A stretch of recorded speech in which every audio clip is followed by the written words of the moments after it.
On est dans des dispositifs qui sont nationaux, comme le concours Pépite, porté au niveau de la région par l'UFT MIP, donc à travers le pôle Pépite Écrin. L'IUT est inscrit également, enfin fait partie de l'université Paul Sabatier, qui a mis en place également le catalyseur. Alors, le catalyseur, c'est un tiers-lieu, c'est-à-dire c'est un lieu entre le travail et la maison, qui permet aux jeunes de se rencontrer. Ça permet également, puisqu'il est associé au Fab Lab, de pouvoir construire des prototypes et autres, et derrière de s'appuyer sur des entreprises. On a déjà une diversité au sein de l'IUT, puisqu'on a des formations du secondaire et du tertiaire, et quelque part, si on regroupe l'ensemble des étudiants de ces formations-là, on peut créer une espèce de micro-entreprise, puisqu'on peut faire du commercial, on peut faire de la gestion d'entreprise, il y a des domaines techniques dans le domaine de la mécanique ou de l'électronique. Donc les entrepreneuriales, donc c'est un programme qui est national, qui est très souvent piloté, porté par une association Réseau Entreprendre qui est présente partout en France. Ce qu'on veut, c'est vraiment permettre à l'étudiant de se dire je suis étudiant en IUT GEA, je suis étudiant en génie civil.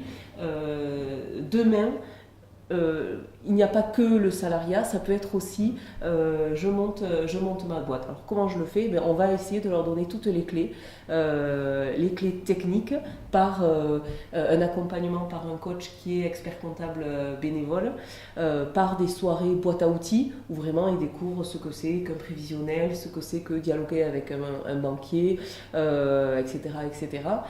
Mais c'est aussi de dire chaque équipe va être accompagnée par un dirigeant d'entreprise, bénévole là aussi, donc souvent membre de Réseau Entreprendre Adour, mais aussi d'autres associations de dirigeants. Je pense notamment au Centre des jeunes dirigeants.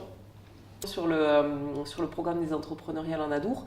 On organise ce programme depuis 5 années et seulement 2 années sur Tarbes. Et il y a eu, dès la première session, une très très bonne appropriation localement, donc sur le campus de Tarbes.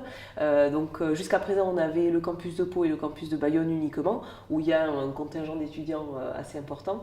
Et à l'ouverture du campus de Tarbes, ça a été très net. Sur les 30 équipes qui ont été recrutées sur la promotion 2014-2015, il y en avait 15 issus du campus de Tarbes, et le lauréat du prix des entrepreneuriales était du campus de Tarbes. Cette année encore, ça s'est vérifié, avec une très bonne appropriation du programme qui s'explique par une mobilisation des enseignants, parce que voilà, le soutien des enseignants est fondamental. C'est grâce à eux qu'on arrive à faire nos présentations auprès des étudiants, qui relancent les étudiants, qui sont très dynamiques sur ça, et qu'on arrive à avoir des belles équipes pluridisciplinaires. Donc Serge, c'est toi qui t'occupes de ça, l'entrepreneuriat, et c'est toi qui pilote tout ce dispositif. Oui, ce qu'on a fait concrètement, c'est qu'on a pris les 140-150 étudiants en deuxième année et on les a divisés en sous-groupes, et ces sous-groupes-là ont aidé les porteurs de projets dans le cadre effectivement d'entrepreneuriat à Adour. Voilà. Donc ce qui a énormément plu aux deuxième année, c'est qu'ils ont concrètement aider leurs collègues qui sont à l'école d'ingénieurs, au STAPS, en BTS ou même en IUT, qui étaient donc des porteurs de projets. Et les groupes d'étudiants en deuxième année se sont portés vraiment volontaires et ont vraiment fait toute la panoplie, et ont permis surtout après de pouvoir être auditionnés par des professionnels. On a fait venir des experts comptables, des banquiers, des gens de chambre de commerce, et ils ont soutenu leur rapport et leur projet, et donc devant ces personnes-là qui leur ont posé des questions comme s'ils étaient vraiment des porteurs de projets.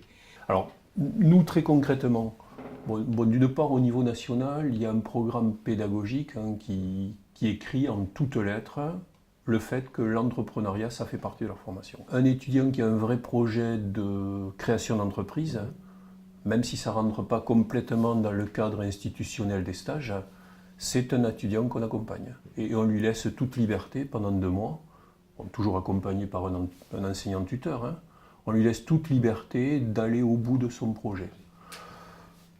De la même façon, projet tutoré, un étudiant qui a un vrai projet de création d'entreprise, il peut tout à fait fédérer autour de lui un groupe d'étudiants, ça s'est passé déjà. C'est un étudiant qui s'appelle François Jardin, qui est parti il y a un peu plus d'1 an, qui fait maintenant une licence professionnelle toujours dans ce domaine de l'entrepreneuriat.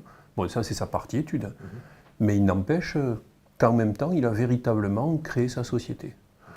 Il est pionnier en ce sens qu'au niveau du statut, il a obtenu le statut d'étudiant entrepreneur. L'entreprise est créée. L'entreprise a même fait appel, son entreprise, à du crowdfunding. La plateforme, c'était Ulule. Et pour l'anecdote, c'est vrai qu'il y a même pas mal d'enseignants de l'équipe pédagogique du département qui ont aidé financièrement au démarrage de cette idée. Si je devais interroger aujourd'hui des jeunes sur le campus de l'UIT sur aujourd'hui quel est le parcours qui les intéresse le plus de la moitié ferait le choix de la création d'entreprise. Donc l'envie, elle est là, elle est naturelle, cette inclinaison, elle existe déjà. Maintenant, nous, notre rôle, il me semble, c'est de pouvoir canaliser cette énergie et concrétiser cet enthousiasme. Moi, c'est mon premier travail. Alors, pour leur donner confiance, première chose, c'est forcément l'écoute, l'attention, l'ouverture d'esprit. Parce qu'il est vrai que dans les différents projets que j'ai pu voir, que j'ai pu aborder, on est sur des projets de rupture avec les modèles économiques existants. On est sur des choses iconoclastes. Donc c'est vrai qu'il va falloir moi-même, en tant que praticien, réinterroger ma vision du champ économique. Parce que souvent c'est déstabilisant. Parce qu'ils sont sur des choses que j'ai, pour ma part, jamais vues. Donc ça, c'est le premier travail, il est là. C'est arriver à déceler, à appréhender le potentiel économique de leur activité. Très bien. Alors votre projet, c'est très novateur alors? C'est pas vraiment novateur. Donc, si je résume, si je viens chez toi, ou si je viens chez vous, c'est parce que vous êtes plus écologique que les autres. C'est ça, d'après vous, c'est ce que vous allez vendre. C'est parce qu'on compte être plus présent. En matière. Et oui, il faut regarder le marketing, il faut regarder la communication. Et toutes ces matières qu'ils ont parfois juste abordées, là, enfin, ils vont pouvoir les regrouper et les utiliser pour un projet commun. Donc, forcément aussi, le niveau collectif est intéressant, parce qu'il va falloir se répartir les rôles, il va falloir travailler en communauté, il va falloir là aussi qu'ils apprennent aussi à se discipliner. Donc tous ces aspects-là, forcément pour moi aussi, c'est une reconnaissance de leur implication et de leur travail. Et encore plus lorsque ça aboutit à des prix, des concours, qui là, carrément, c'est la reconnaissance par des professionnels. Ça n'aboutit pas. Rien que le fait d'avoir participé, d'avoir été en contact avec des professionnels et puis avoir pu découvrir ce domaine-là, moi en tout cas, ça m'aura apporté beaucoup, je pense. Pour dire que même en cas d'échec, ce sera pas vraiment un échec, puisqu'on aura appris et on apprend de nos erreurs aussi. Il nous dira ce qu'il aurait manqué à notre projet pour que ça fonctionne, pour qu'on aille plus loin dans les entrepreneuriales. Donc je pense que comme il dit, c'est pas vraiment un échec, ça nous donnera des leçons pour la suite.